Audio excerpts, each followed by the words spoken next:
राहगीर रास्ते पर एक पेड़ के नीचे मिले। तीनों लंबी यात्रा पर निकले थे। कुछ देर सुस्ताने के लिए पेड़ की घनी छाया में बैठ गए। तीनों के पास दो झोले थे, एक झोला आगे की तरफ और दूसरा पीछे की तरफ लटका हुआ था। तीनों एक साथ बैठे और यहाँ वहाँ की बातें करने लगे, जैसे कौन कहाँ से आया, कहाँ जाना है, कितनी दूरी है, घर में कौन कौन है। ऐसे कई सवाल जो अजनबी एक दूसरे के बारे में जानना चाहते हैं। तीनों यात्री कद काठी में समान थे, पर सबके चेहरे के भाव अलग अलग थे। एक बहुत थका निराश लग रहा था, जैसे सफर ने उसे बोझिल बना दिया हो। दूसरा थका हुआ था पर बोझिल नहीं लग रहा था, और तीसरा अत्यंत आनंद में था। एक दूर बैठा महात्मा इन्हें देख मुस्कुरा रहा था।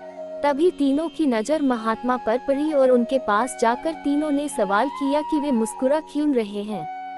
इस सवाल के जवाब में महात्मा ने तीनों से सवाल किया कि तुम्हारे पास दो झोले हैं, इनमें से एक में तुम्हें लोगों की अच्छाई को रखना है और एक में बुराई को, बताओ क्या करोगे।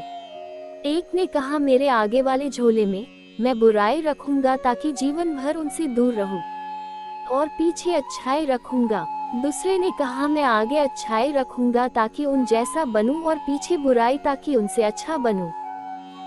तीसरे ने कहा, मैं आगे अच्छाई रखूंगा ताकि उनके साथ संतुष्ट रहूं और पीछे बुराई रखूंगा और पीछे के थैले में एक छेद कर दूंगा जिससे वो बुराई का बोझ कम होता रहे हैं और अच्छाई ही मेरे साथ रहे, अर्थात वो बुराई को भुला देना चाहता था।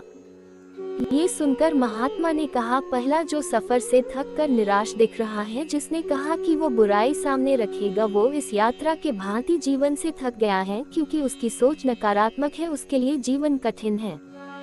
दूसरा जो थका है पर निराश नहीं, जिसने कहा अच्छाई सामने रखूंगा पर बुराई से बेहतर बनने की कोशिश में वो थक जाता है, क्योंकि वो बेवजह की होड़ में है।